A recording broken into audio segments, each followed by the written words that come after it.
Hello, everyone. It's Martha Novak. I'm so glad to be speaking with you here on a Sunday morning. And we are still talking about this is the third installment. I keep forgetting where the camera is in this new system. A new installment of the third installment, as a matter of fact, of the habits of miserable people. This originally was taken, we're going to go far past this article, but this was originally taken by it was taken from an article by, I've forgotten her name now, her last name was Starr, I remember, and I don't have that first page anymore.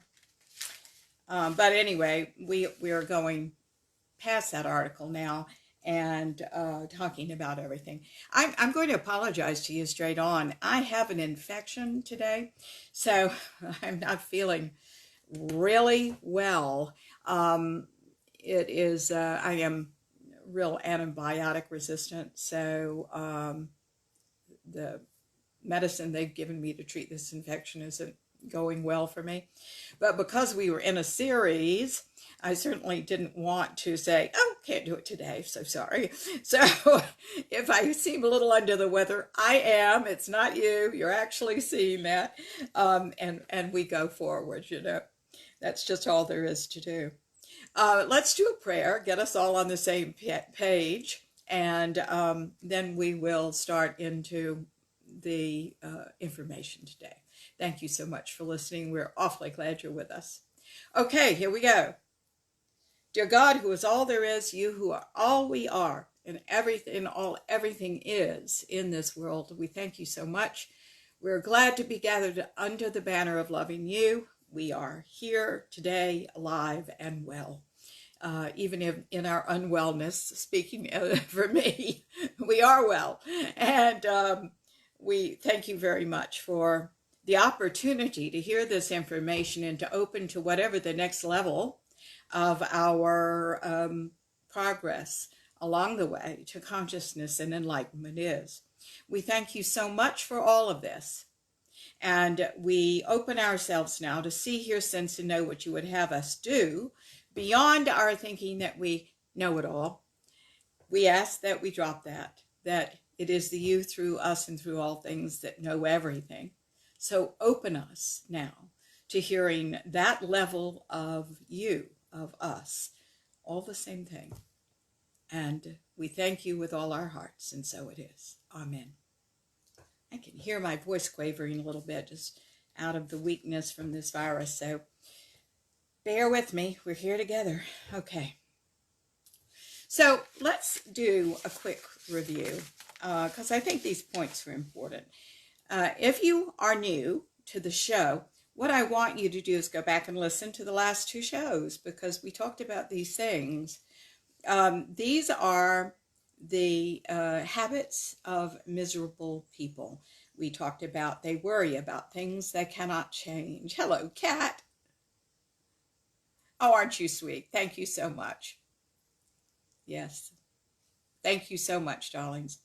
They worry about things they cannot change. They give up when things get too hard in life. They take themselves too seriously, and they ignore their health. All right, so now we're going to start on point 5. They set unattainable goals for themselves, or they do their lives in the very hardest way possible. Now I'm going to give you some examples of this. When we talk about easier ways to do things, there are a lot of excuses and reasons that they're going to give you for not changing. But the truth is they themselves are making life a struggle. I remember one woman that is a client of mine years ago, and she would make herself absolutely crazy around the holidays. nobody enjoyed the holidays with her, ironically, in spite of all the lovely things she did and the presents she bought and the dinner she made and all of that kind of thing, because she was a nervous wreck and she tended to be very irritable that day. And so her nice big family that would come over and want to have a lovely time of communion with her didn't get that. When I said, well, why don't you order out? Or why don't you have people bring things so the whole dinner is not on you? Why don't you have it at one of your children's homes? She had a plethora of children.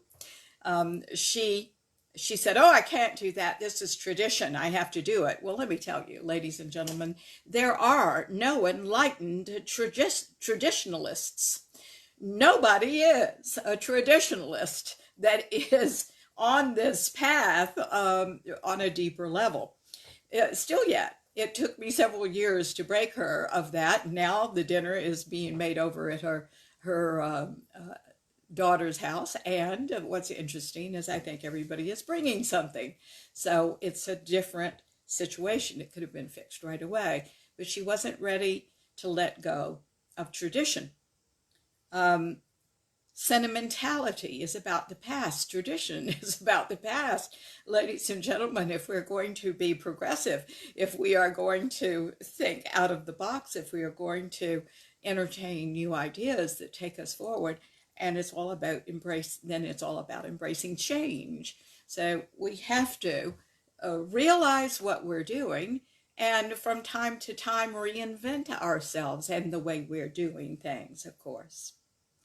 Okay, what I want to put on the table about this point, they set unattainable goals for themselves, is this.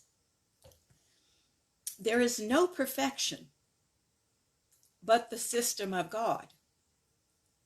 Everything else, no matter how well you do it, is imperfect.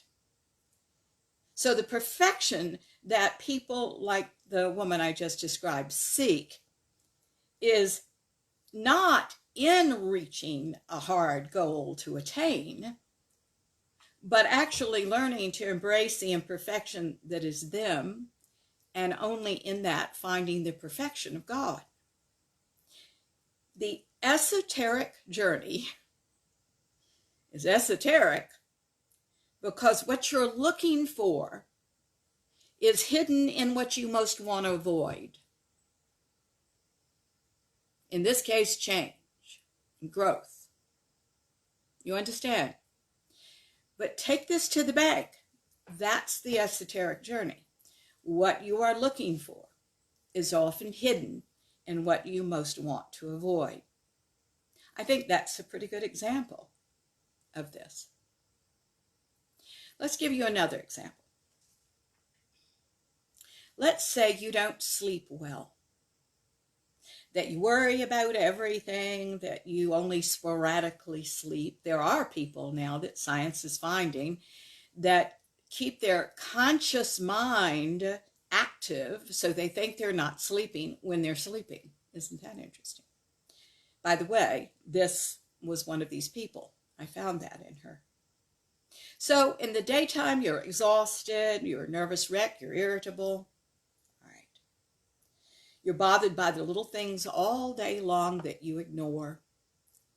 Now, I'm skipping tenses here because I think sometimes this is many of us. But this also was this woman.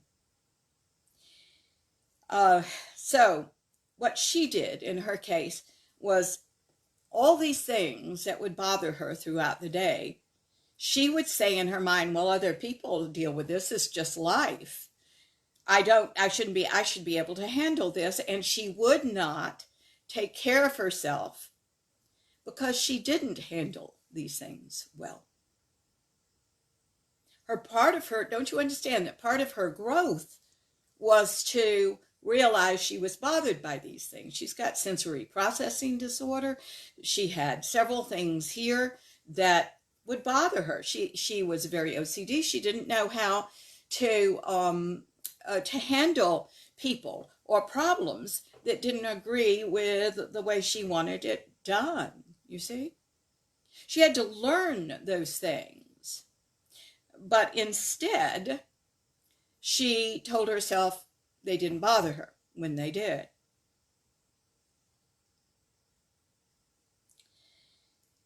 So, nothing was ever resolved for her when she went to sleep at night. And so what she did at night was she tried to make sense of it all. She ruminated on everything. But sense eluded her because she was spinning around on the surface, you understand? And she wasn't in the deepest part of her where solutions lie.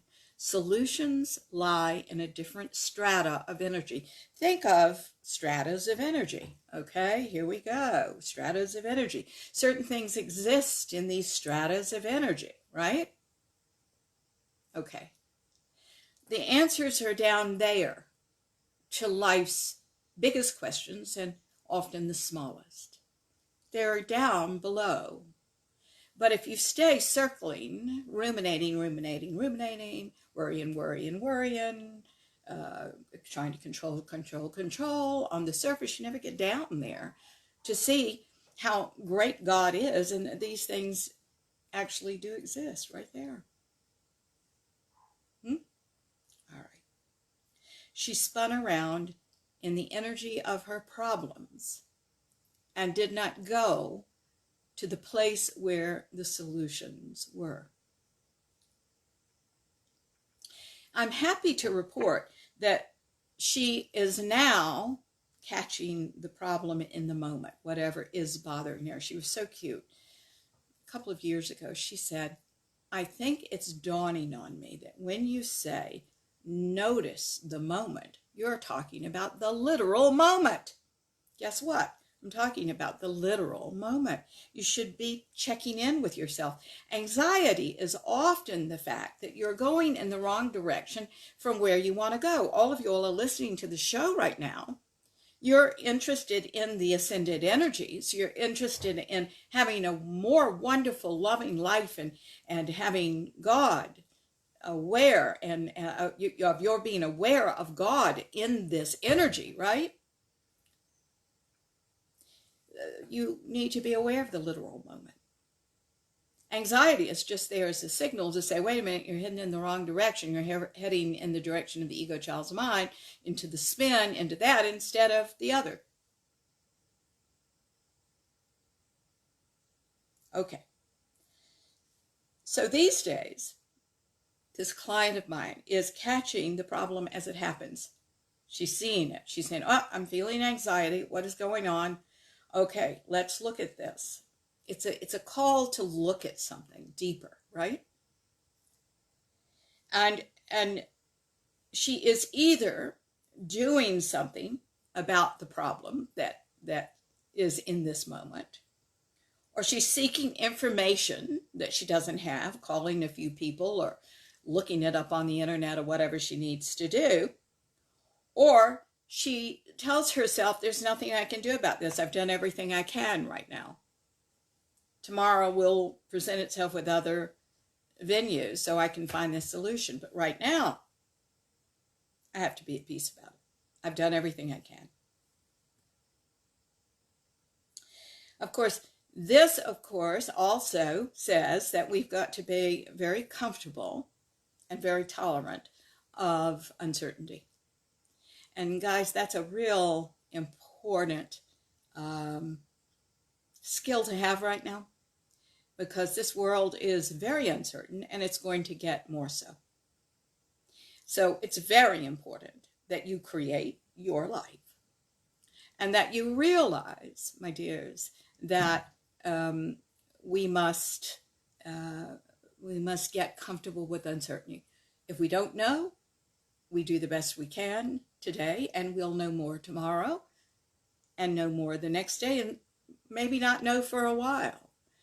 But you have to ask yourself, as we always do in consciousness, why isn't that all right? And they're nothing but ego answers, of course. I need to know. I've always been somebody who needs to understand.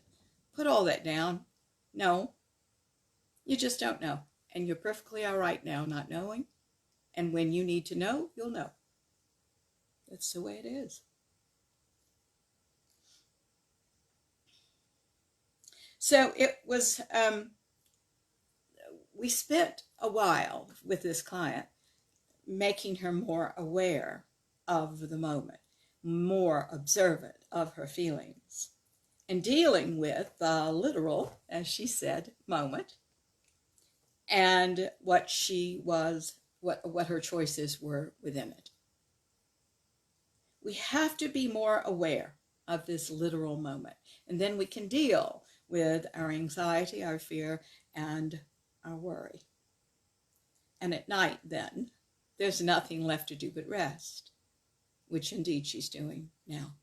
Now, there was a big question for her that she tortured herself with for years, very dramatically, I may say, because that was part of this system.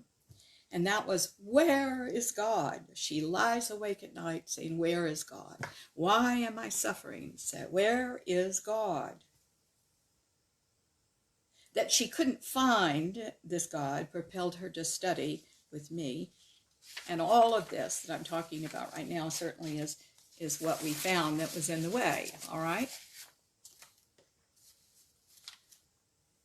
But she was always seeking God and never finding it in her angst, in her spin, even at night, trying to sleep, right? She now understands the perfection of it all. And to understand that, you have to live in more awareness and more balance and not be afraid of change and of not knowing. And of course, that flies in the face of all of our little girl and boy issues that propel us to know, to do, to have all of these defenses because we're trying to protect ourselves, right? The awareness that must dawn on us all is, we are protected. If we'll just listen on these deep levels of God, we're fine. God was there all along, she's finding out. But the hard thing was trying to show her what she was doing and have her no longer avoid what she was doing, but change. Then, and only then, did she see the perfection of the system instead of trying to be perfect. She was a big one for perfection. Everything had to be perfect. It was already. So what if she forgot an ingredient? So what if she couldn't find a present that she had hidden for the kids? So what? So what?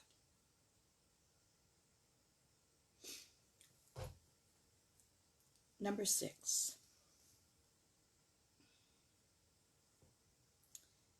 Miserable people focus on their weaknesses and not their strengths. Narrowing your focus and only seeing your weaknesses is what we mean, brings on unhappiness because everything fits into the larger whole. There is a whole of your life. I say that when we are young and children and full of, the ego child's mind, we are the undeveloped. We're actually born as this. We're the undeveloped whole, but whole we are. It is in the acquiring of consciousness, as we do consciousness studies, the opening to deeper levels that are already there in us. It's not acquired outside, it's acquired by deepening yourself inside. It is this that gives us the developed whole. So, narrowing our focus brings on unhappiness because everything's supposed to fit into the larger whole. It's not supposed to be the all or nothing thing that you focus on, you see. So we focus on whatever weakness we want to say we have. There it is. But is that all you are? You hear me say that from time to time. And you say, of course not.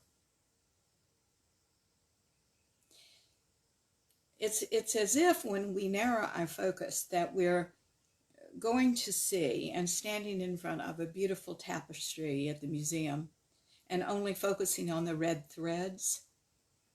That's what this is like. You're missing the whole picture. And if you miss the whole picture, you're not realizing that every single thing has a purpose and a point. You don't realize that in chaos, in change, because you're doing other things there. You realize it in hindsight. That's why they say hindsight is 20/20. So you must trust the system. You don't want to miss the whole picture. And if you miss the whole picture, you're not even realizing there is a picture. There is a point, right? If you're not realizing there is a picture, you're not realizing there is a purpose. And if you don't realize there's a purpose, you're going to be unhappy. I'm a great admirer of a man named Viktor Frankl. You can look this up. He was an Austrian neurologist and psychologist. If you want to read his books, and I do suggest them, it's Viktor is his first name, and his last name is Frankl, capital Frankl. He was swept up by the Nazis and put in a concentration camp. He survived. And in 1946, he published a book called, very famous, Man's Search for Meaning. It was brilliant. His premise is that purpose gives our lives meaning, and we must find our purpose. Now, your purpose can change. I know mine certainly did. I'll tell you about that in a minute if you're interested. But he was, for example, working on a manuscript at the time of his capture by the Nazis. It was seized by the Nazis at the time of his arrest and was never given back to him. So the whole time he was in the concentration camp, he was writing the book in his head and on every scrap of paper he could find, when he could find a pencil or anything to write with and a scrap of paper. He was reconstructing the book and adding to it. He was writing in his head. It gave his life meaning, and he survived the worst conditions when many other people did not. He focused on his purpose, which was his strength, by the way. To have a purpose is your strength. Focus on this and not the momentary weakness. The weaknesses are momentary. There's plenty of help in the world today to help you resolve your weaknesses, whatever you think they are. There's therapy of all different sorts, classes to take to learn from, and more, retreats to go on. But don't lose sight of yourself in this, and that we must open to whatever your purpose is. Now, don't judge it. Don't judge it. Just open to it. And if you haven't found it yet, keep going. It's there. No one's born without purposes, and they change throughout their life. I was an actor, for example, in the beginning. I was a child actor. I was an adult actor. And that was really important to me for a while. And then I became a teacher of acting, and then a director of theater, then a corporate coach. All along, I wrote Writing is very important to me. I love words. They're my love language. So when I talk to you and when I write books for you, take it as a love note. That's what I'm doing.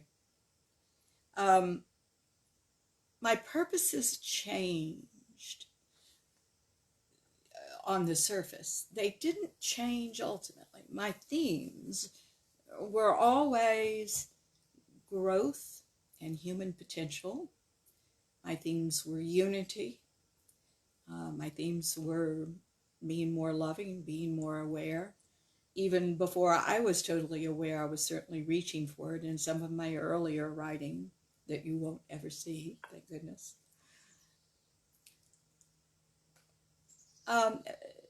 Tatiana, hello, darling. So nice to have you on board. She says, do you support the theory that depression is only rarely a chemical imbalance and can be stopped by changing the circumstances in one's life? Thank you so much. That's a really wonderful question, Tatiana, and I love your name. Let me say this. I think depression has a lot of reasons. There are a lot of reasons that we are depressed. Some of it can be chemical. Some of it can be chemical because our brains have changed when we are children. You know, certain things shrink when we are for example, dangerous circumstance. Because of neuroplasticity, though, I am going to tell you that I think these things can be shifted around with work. So I happen to think that there is a great deal of help for people. Now, I don't see any problem with taking the right combination of drugs when you need them. I don't believe in taking these things when you don't need them. I know that a lot of people who do come to me, I just saw a chipmunk run across our porch. I was wondering what it was. When you saw me go like that, I was, what the heck is that? It was a chipmunk. I think that I have no problem. I think that the system of God provides us many opportunities. It provides us pills when we need it, and the right kind of help when we have our intentions set for the right kind of help. So I have no problem with that. All of therapy is saying that the best combination is talk therapy or energetic therapy along with the pills. I know in my own clientele, nobody is on these pills anymore. There have been several people that have come to me that have been on them and have gotten off of them and don't need them anymore once they do this. So I think that is certainly a possibility too. I do tend to hold this belief, though, about depression, and that is that depression is a repository of unresolved energies, unresolved emotion. It's a place for us to put things and that we don't want to deal with. So, that said, in my work, when I work with people, it becomes, we have to deal with that. We have to open that. That doesn't mean you have to go back and relive anything. That means that you have to be willing to look at this, work on this, work through it, release it, own it, let go of it, see it in a context, and go on. And that's how we deal with depression. And it's measurable, of course, because you should be getting better whatever kind of therapy you use. You should feel everything lightening up. So, Tatiana, you're asking a very complicated question. It's a great question. However, I say use what you need when you need it. However, we simply cannot avoid looking at ourselves if we're going to be happy and going in there and opening that box. It is not Pandora's box. You'll be able to deal with everything that's in there. But we have to do it methodically. We have to do it in light of consciousness and in light of the perfection of how you were built. The fact is, So many people are absolutely brilliant. They've created this incredible system whereby they survive their childhood. And depression is part sometimes of that system. But when we are adults and we have the adult mind and we can deal with this, and every adult can if it's coming up, then we have to do it in the right way. And we have to be patient and loving and good to ourselves, and we get through these things. So I hope that answers your questions. Certainly, that's my point of view. Okay? Okay. So, my point in talking about me there for a moment was that my purpose changed throughout my life. In other words, when I started out as a little ego-driven actor, and that's not to say all actors are ego-driven, but it helps, I think, to a certain extent, for a little while. I was certainly interested in learning all I could about my craft, and I was concerned with looking good, and I was concerned with, getting good parts and having something of value to communicate, all that kind of stuff. All right, that's great. When I shifted into teaching, it really did solidify my method. I have always been somebody that saw energy, so I could see why things weren't real and why things were not, which were never answered for me when I was in acting school. So I hoped to give that to my students. There was a purpose. Then when I went into corporate work, I wanted to do the same thing. I wanted to share with them what they were doing and how to make their lives better. And certainly when I write, that's what I do. And when I do this, either in private practice or talking to you all, this is what I do now. Sometimes I dip down and I use tools that I've used with everything. I mean, a lot of people use me as a business coach. In addition to what we're doing today, I have a lot of actors that I work with and musicians that I work with. The energy, what makes you allows you to be in peak performance energy is all the same thing. But it is a whole cellular experience and not a part. It's not a part of you if you're going to do a good job. This is why musicians refer to it as the flow state, and athletes refer to it as the zone. It's the peak performance state of energy, you see? There we are. So that's a whole cellular experience. Now, I found my purpose in teaching whatever aspect of this the person needs at the time, because I have 2 hours. My sessions are 2 hours long, totally focused on you. And I may dip into any of this. And by the way, let me say this. I am thrilled that you all call me and want me to do some channeling for you. I'm delighted. I'm channeling now for you. You're channeling every time you talk to a friend. Everybody's channeling everything.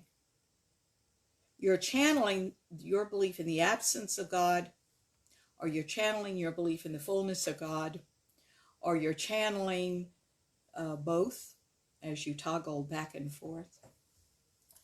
And the best experiences of this are the deeper you go. And everybody has that opportunity to do that. Everybody can do that. I want you, ladies and gentlemen, to listen to yourselves. You are the best doctor, the best psychologist, the best everything that you are. And that doesn't mean we don't seek help. We do. We absolutely do. We don't know everything. So seek help and don't hesitate to do that. It's all part of the system of God. But where does the buck stop? This is where the buck stops with me. I I listen to what my doctors say. I listen to what everybody says. And then I make my own decision about me. And I'm not a good coach if I don't put you in touch with that part of you. So these days, after exercising a lot of the ego, you realize that you need to get out of the way. I wasn't out of the way when I was an actor. My purpose was different. I was learning, I was growing, I was learning what I could because I wanted to self-aggrandize. At one point it was like my purpose has shifted. I'm not interested in that anymore, and that's why I'm not acting anymore. Oh, I use my ability to speak and my ability to be real and, present. I use all those skills, but I'm not pretending anything anymore. And I tell you all that because if you're 20 and you're saying, oh, dear Lord, I want to find my divine purpose, you're not going to find it. You're going to start wherever it is you start. And then you keep going, and it keeps growing, and it changes as you drop the ego off. And it becomes fabulous.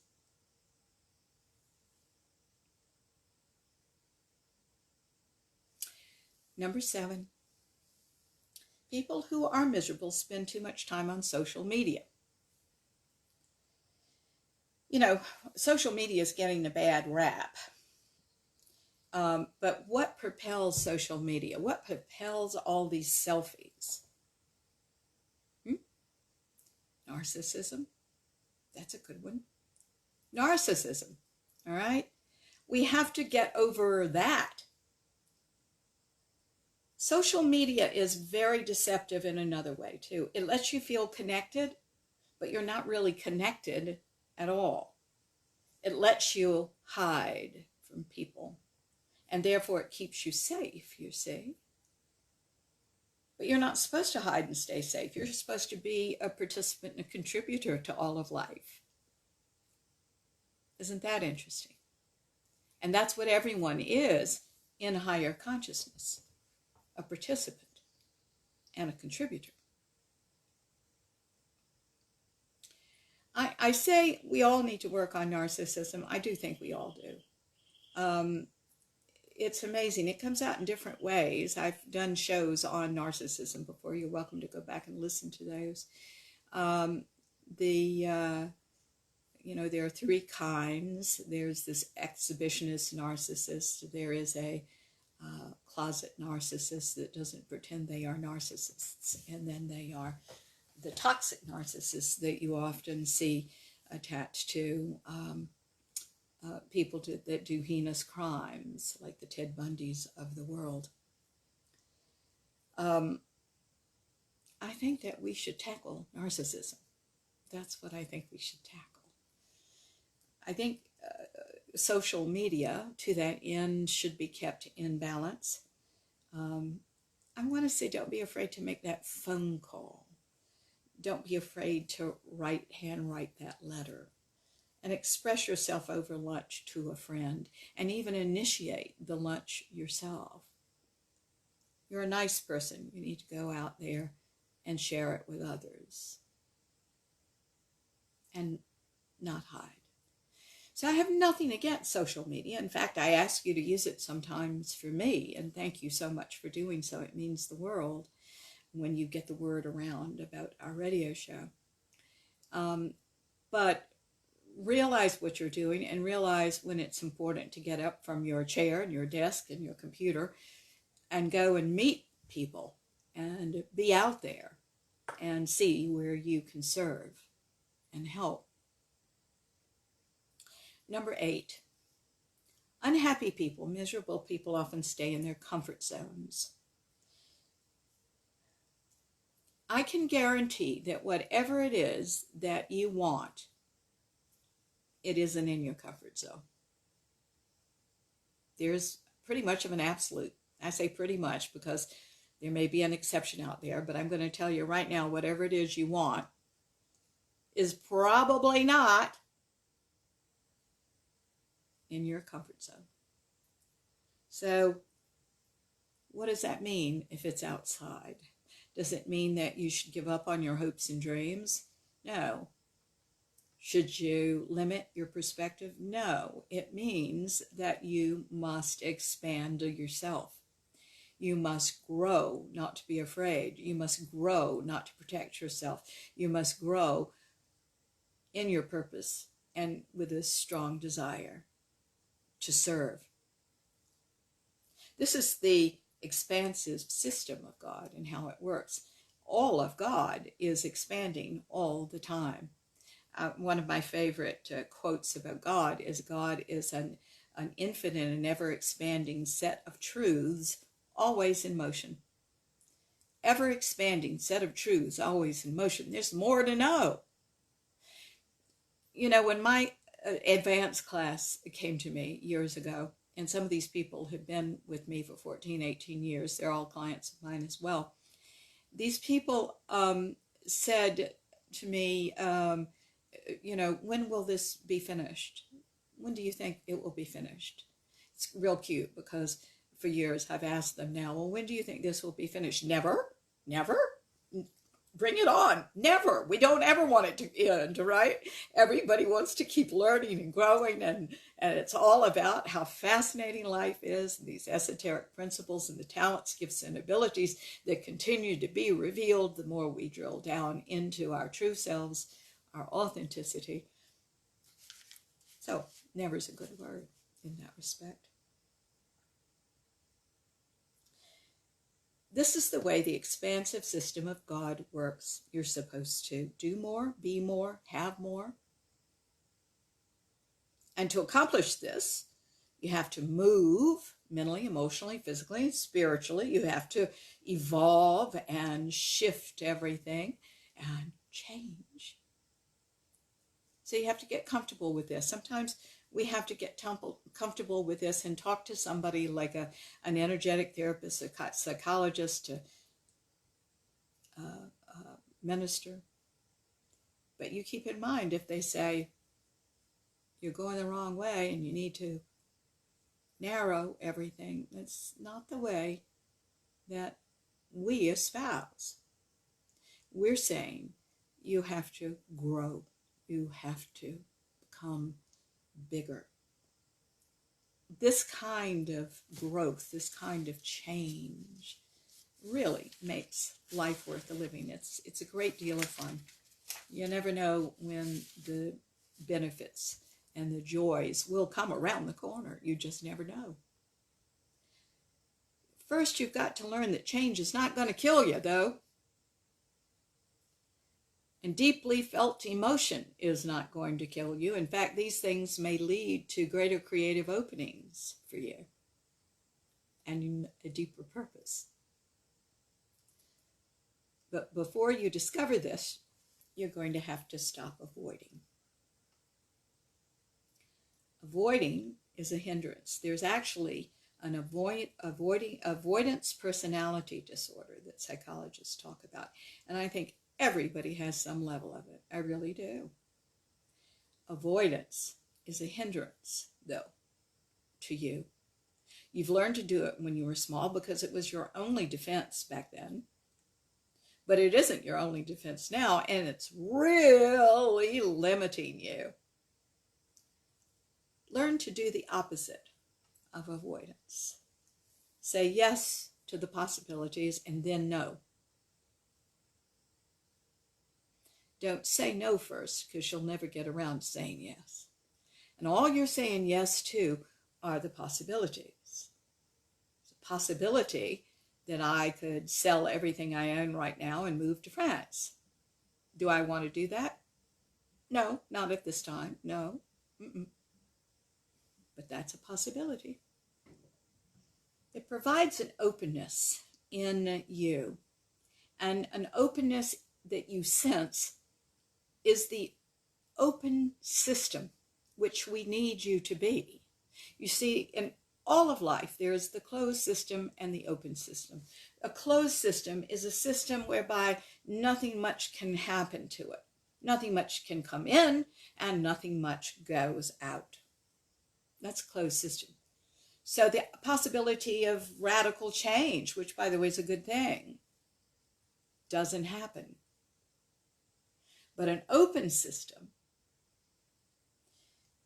with built in the absolute self-permission to say absolutely not, or I don't prefer to do that right now, is really, really important to give yourself, that you can say yes to all the possibilities and then no, not the other way around. Okay?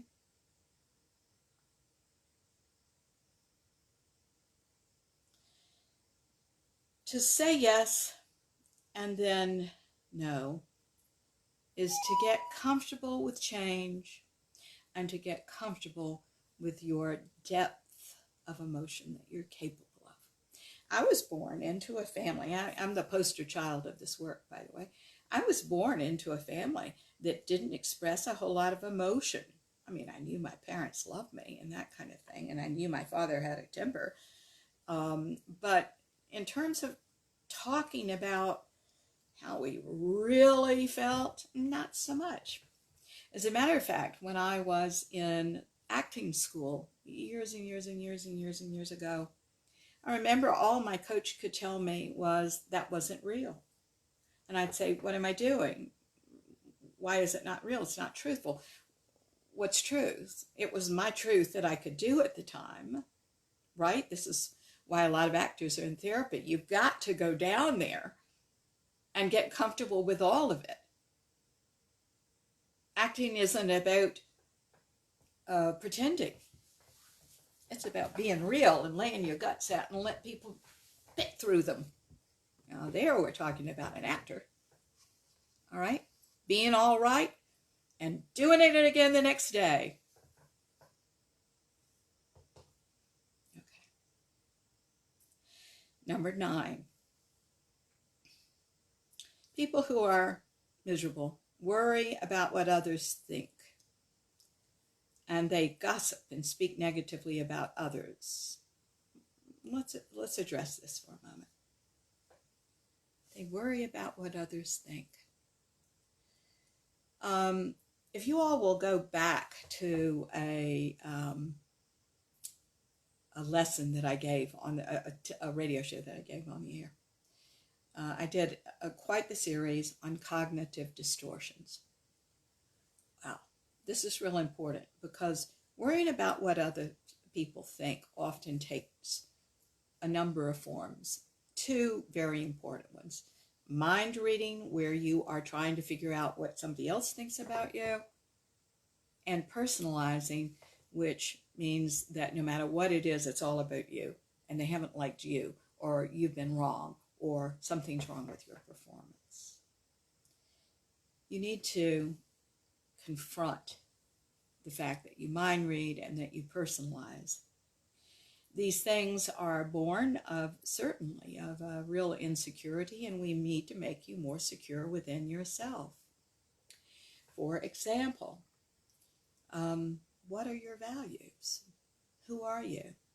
It's real interesting because when we talked about this in class, I followed it up with a course on your values in my advanced class. And I have talked to you all about that on the radio too. I do sometimes a little milder version on the radio that I do in life. Get on the internet. Find a list of values. Try to choose 3 really important ones. And here's the rub. Choose the ones that you are right now, that you can definitively say you are without a doubt and that you live every day. Okay? Don't say the ones that you want to have. That's not going to help you a bit. We're all evolving. You'll have them one day. But you don't have it right now. And the power of these values is to make sure they're present in every interaction and every job you do and every communication that you have with anybody. On your social media. Who are you? I can't remember all of my values, but I sure do remember some of them. And one of them is that I am creative. Can't deny it. I'm always looking at what other people are doing creatively, or what I am doing today creatively. It makes me happy. I have a very strong love of people and animals. Want to make their lives better. I have a humongous appreciation for beauty. There are three right there that are very much me. I make sure that they are present in everything I do. The interesting thing is, when I move away from my values, those three that I was talking about, and again, you're going to have more, but let's start with three, because three are nice and realizable. If I, at any point, move away from one of those values, if I do an unloving thing to my husband, for example, as we sometimes do in marriage, then I feel really bad, and I feel bad right away. Not only for what I've done to him, but because I've crossed my boundary. I have abandoned myself. Because when you abandon your value, you abandon yourself, right? So the way to fix insecurity is to know who you are. Who are you? What are your values that you're going to, just three I'm asking for, that you're going to live in every moment? And you're going to see when you sacrifice them. The interesting thing is, when I taught this in class, we had several people in the class that were sacrificing all three things, and they felt really bad. They were really depressed. The total abandonment of self, not the partial one, right? And when they realized it, they went, wow, and they went about making it right again and realizing where their triggers were and what happened and why they gave themselves up like that. And that pretty much made them aware so it didn't happen again. Very important. So the knowing of what your values are and the holding on to those are extremely important. When we don't look at ourselves, when we're avoiding ourselves that way, we are self-attacking. You see, mind reading and personalizing are just self-attacks. You understand that? Self-attacks is what really hurts. You can say, I didn't get that promotion because this man doesn't think I'm good enough. Now, if he did not say, your boss, that you were good enough, that you weren't good enough, then how do you know that? How do you know that they're not on the edge of a budget cut right now? What do you know about this? But you have mind read and personalized and self-attacked. I'm not good enough is the next thought. He thinks I'm not good enough. I'm not good enough. My father said I wasn't good enough. I'm not good enough. Story of my life now, right? That's a self-attack. You are besmirching, I love that word, you are besmirching your own character.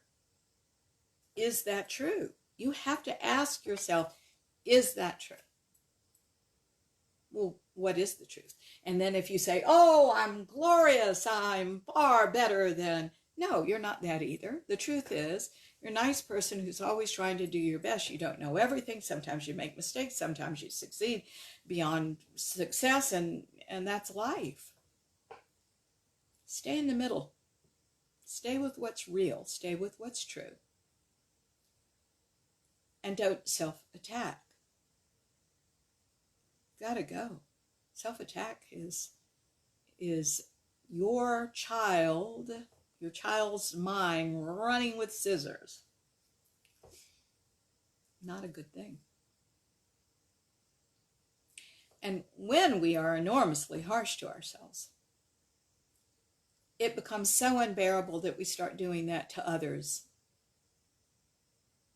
because we can't bear the thought that we are that harsh to ourselves. we would rather avoid looking at that. Ladies and gentlemen, you have to. You have to. If there's a deep rage at your mistreatment, if there's a deep shame about your being wrong all the time or anything else, let's get it. All these things can be gotten and moved out of the way. They're really puffs of air, you know. We must realize that our childhoods, all of them, are mythologies. And the only thing that matters right now is what you're doing today, in this literal moment.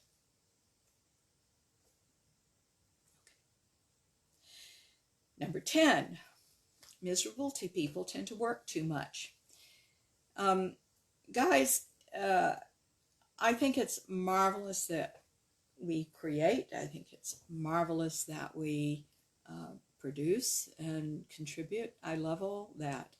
But it has to be done in balance. There has to be a stopping point. You're not supposed to work exclusively and ignore your family. You're not supposed to so hide in your family that you ignore any kind of useful purpose in life. You are supposed to have a balance of everything. You can't still be trying to win the approval of another at the expense of self. It's a control issue, you know, this that we're talking about right now, working too much. You're trying not to be jumped on. You know? You're trying to impress because you don't think you're impressive enough on the inside.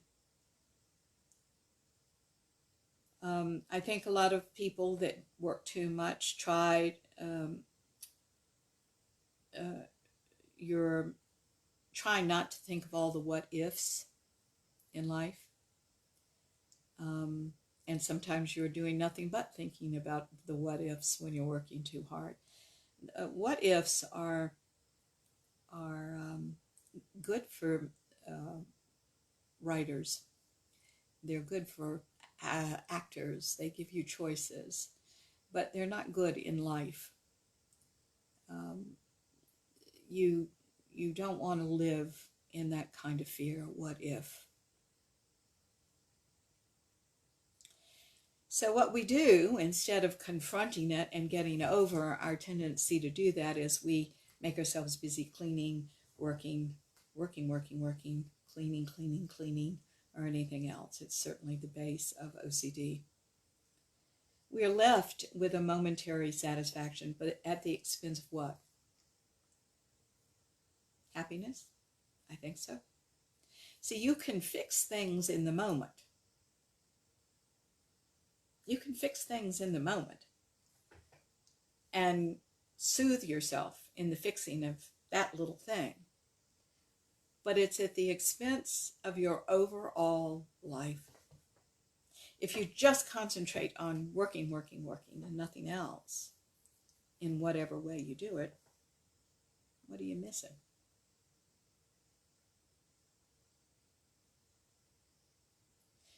We mustn't miss anything to have a balanced life. Next point, number 11, they isolate and withdraw. This is often the result of overwork and giving themselves away. We isolate and withdraw. If you are working way too much, sacrificing, wanting to be cared about, wanting to be loved, wanting to belong, you bet you need soothing, because that's harsh. So you isolate and withdraw and call that good for you. It's not good for you. You need to fix it on the front end and not give yourself away like that to begin with. You need to pace yourself more. You need to know when it's quitting time.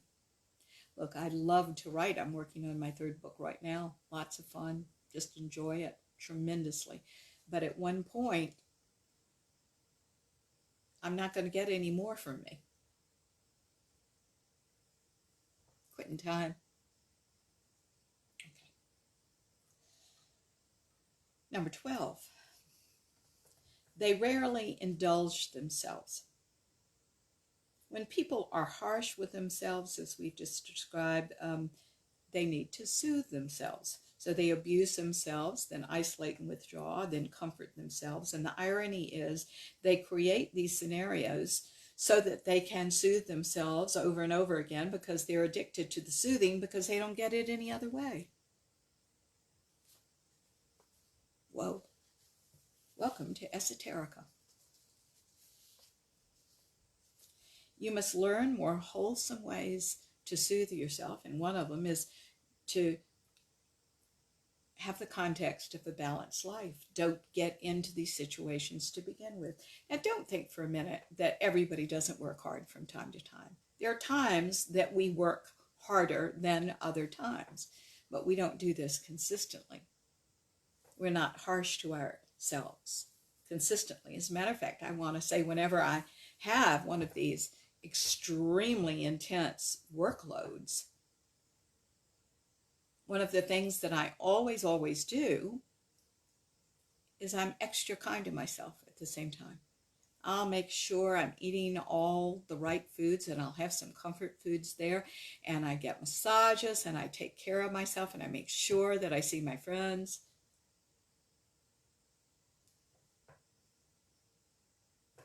Guys, take care of yourself. That's not the time to abandon yourself. That's the time to take care of yourself. There is no guilt, or there shouldn't be, in indulging yourself in some way. You have to do it for a balanced life. I think I said last week, and I don't know whether I said it on the radio or whether this was in a session, but someone went through a hard time. And I said, so what did you do to reward yourself? I just remember who it was. It was in a couples therapy session. And I said, so what did you do when y'all went through this hard time together? What did you do to pat yourselves on the back, reward yourselves, be nice to you? And they said, that never occurred to us to do anything. So what they did was they went home and they were miserable the rest of the day. What they had to do, which was not pleasant, spoiled the rest of their day and their night. They did nothing to come out of that. Now, that's what you did when you were a little kid. You didn't have any recourse. Now you have recourse. Go reward yourself with something else. Go have an ice cream.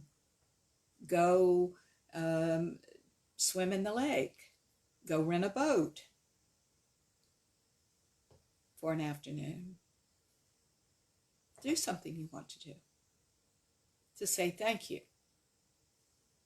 for getting through this hard thing. Number 13, they are okay with settling. Ooh, that's a hard one to take, isn't it? I've seen this in my practice for years, that people will start to feel better, and that's it, they're done.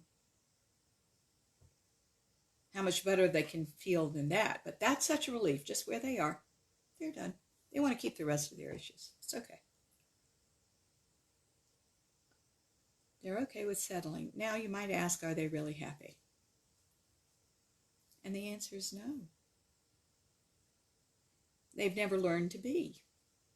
They've never learned it's generated from the inside. They never learned what they can do to get out of a rut. They're still in it.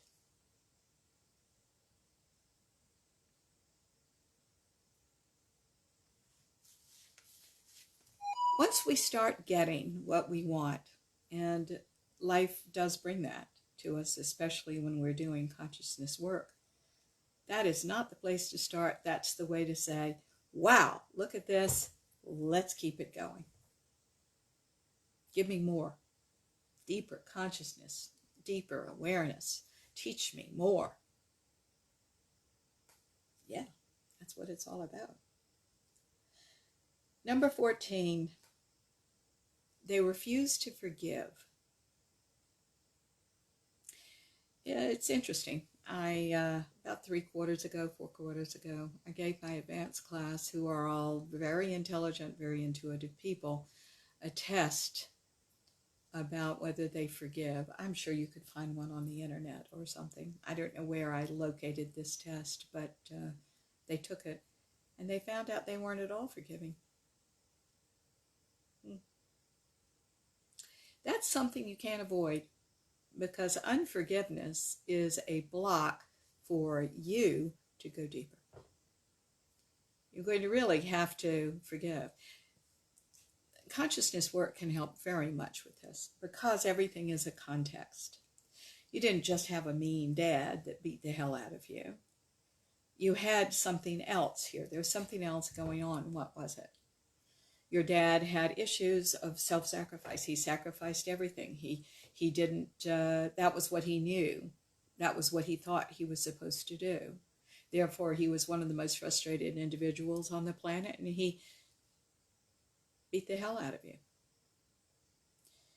And much more. You got to see everything in a context. But many times we don't want to let go of our anger because it fuels us. It empowers us. It makes us feel emboldened, right? It's the wrong fuel, because the fuel that it needs to switch to is love, is knowing that in this perfect plan of ours, this perfect God system, we can rely on that. Oh, we're going to get angry from time to time. Oh, you let something go wrong with my technology, you'll hear me cussing. You may have heard me cussing on the air. But absolutely I will, because I get frustrated. It's just a release of energy. I don't mean anything by it. But chronic rage that a lot of us carry, no. Chronic unforgiveness, no. See, chronic unforgiveness is still a relationship. You're still tied to these people that abused you or angered you in some way. You've got to learn to put that down. In consciousness work, that's a big part of putting things down. It's like a hairball blocking the channel so you can't go deeper, right? Until you address it. Okay. Number 15. People who are miserable avoid planning. It's easier to believe, what's the point? Nothing changes. It's just one miserable thing after another. Life is to be endured. This is an attitude that life happens to you instead of you directing your life, guys. And you do. You direct your life. Well, let me say, you don't have to. We got that. You know, we all experience that. But you do have a choice here of thinking, what's the point? There's no point to anything. And directing your life and finding out there is. The choice. It isn't what you did yesterday that matters. It matters about what you do today, this minute. That's what matters.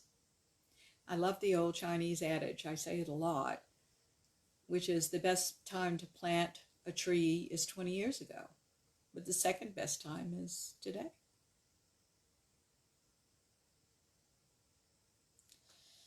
You have to have a plan, and not only do you have to have a plan, you have to have a commitment to that plan.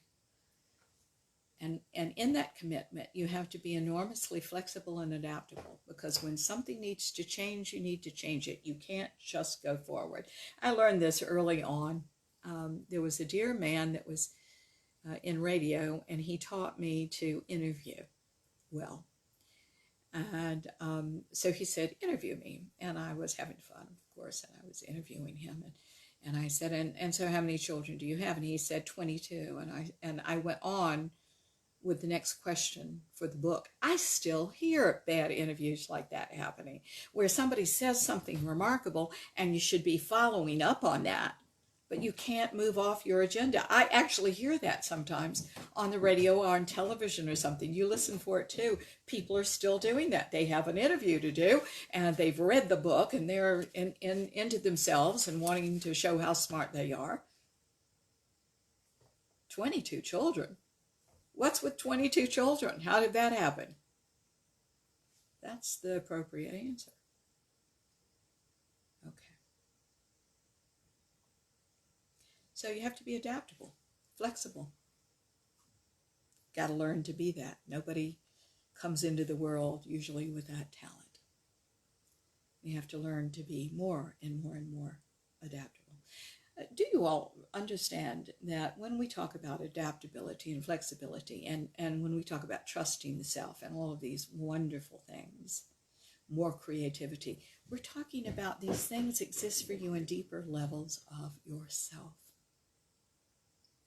They exist there. You don't have to learn and pluck them off a shelf and buy them at a store. That's not possible. You have to open to them.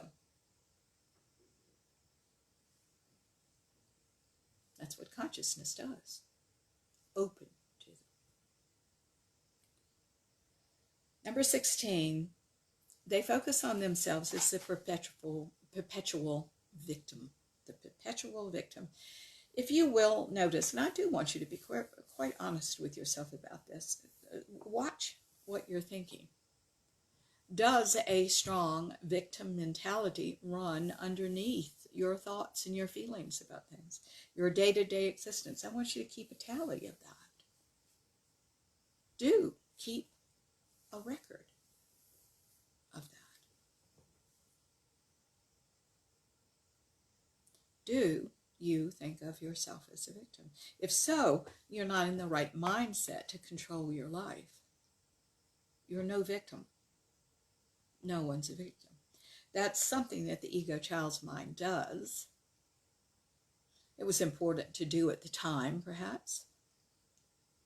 It's in your way now. If you're going to be a great participant and contributor to this life. Number 17.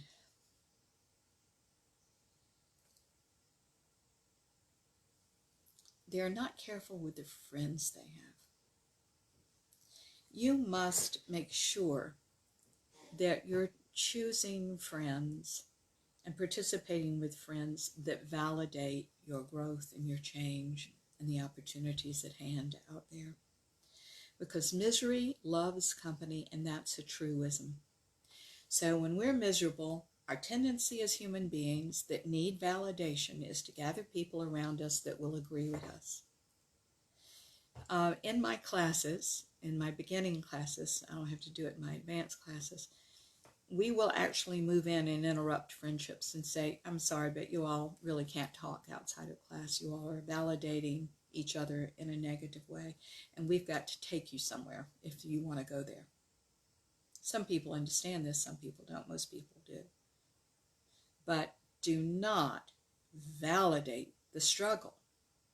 Why would you do that? If you're creating something more wonderful, you don't, first of all, seek outside validation. You carry it on the inside. That's one of the gifts that deeper consciousness opens. You validate you. You don't need to hear it from other people. Okay? And we seek people like ourselves to be validated. Now look, I'm all for you validating things on a higher level, right? But I'm not for you validating these things. The need for validation can be very, very powerful because the individual seeks it from the outside and is not validating him or herself.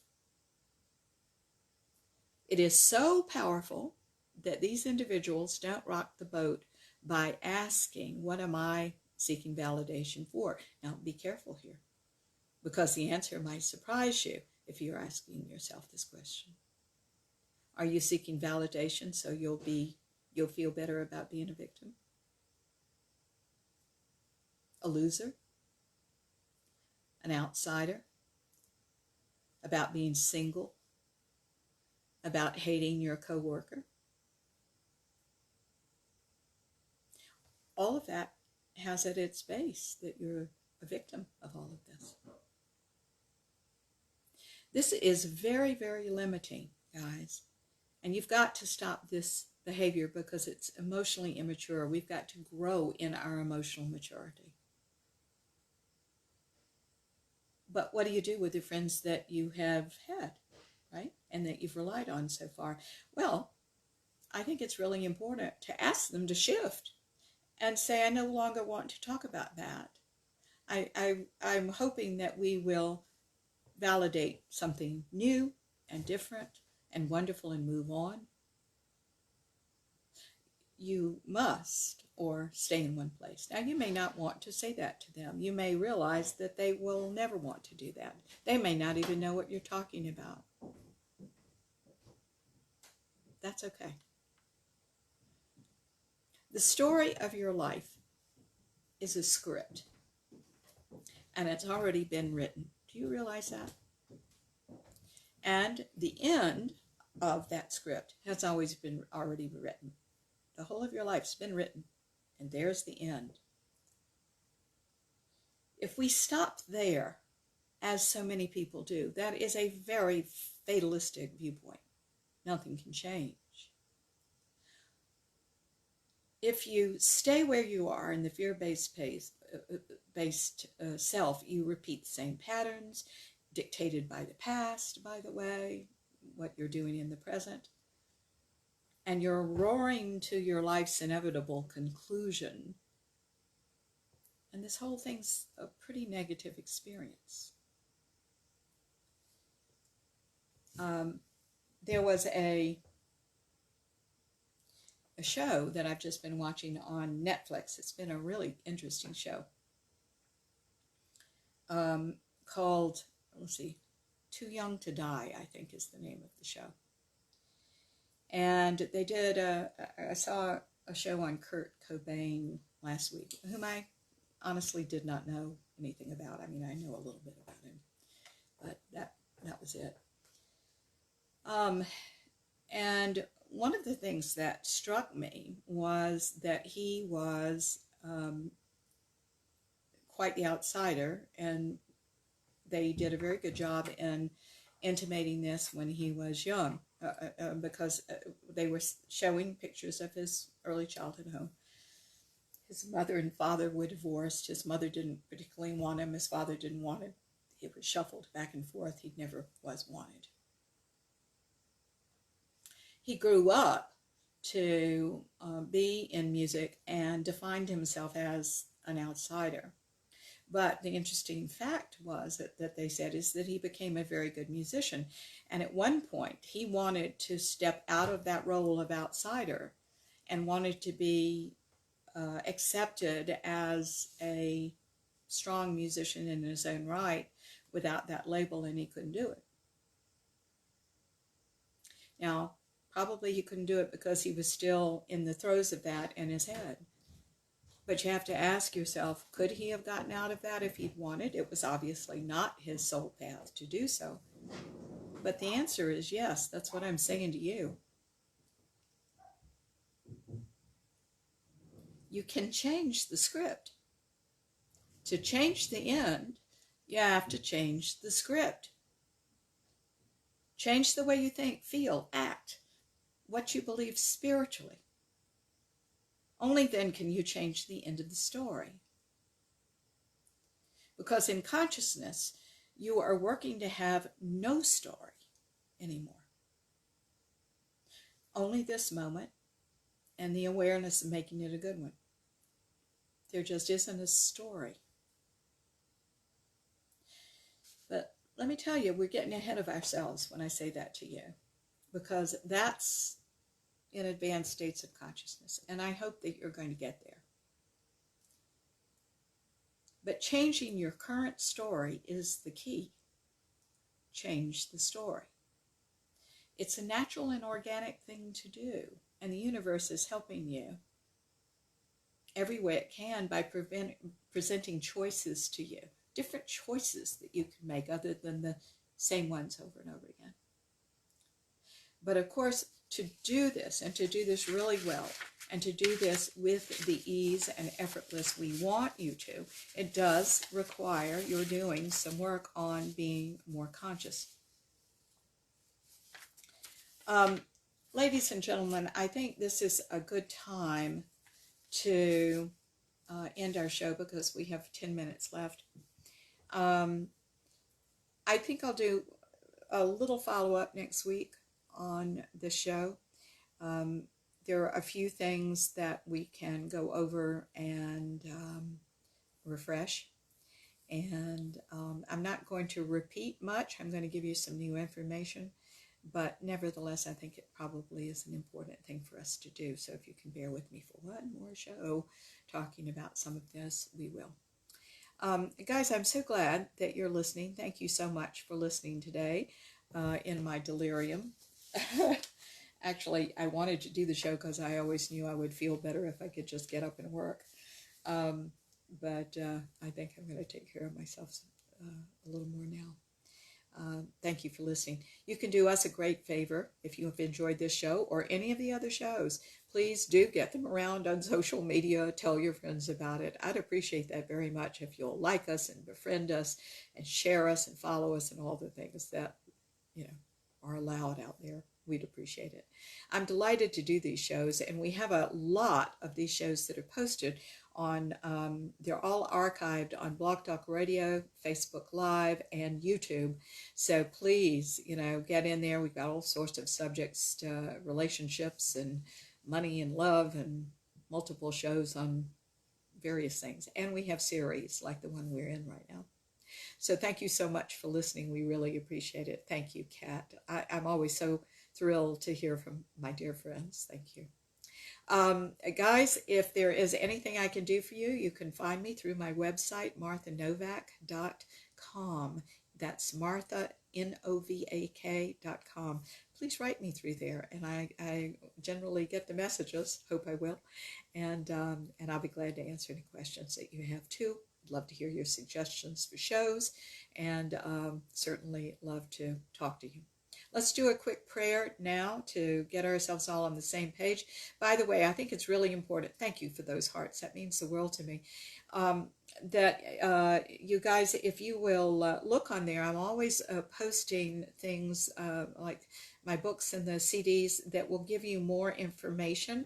On a radio show like this, you know, I don't go into a lot of detail about things, but for example, there's something called the IT series. I think I mentioned it a couple of weeks ago, and this series is all about peak performance and how to get there and how to get your energy there. So you can get all that through my website, and I hope that you will take advantage of those things. We try to keep these prices very reasonable for what you get, so you can really be privy to this very deep information.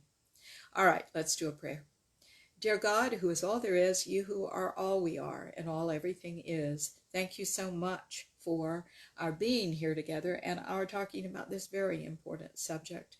We appreciate it with all our hearts.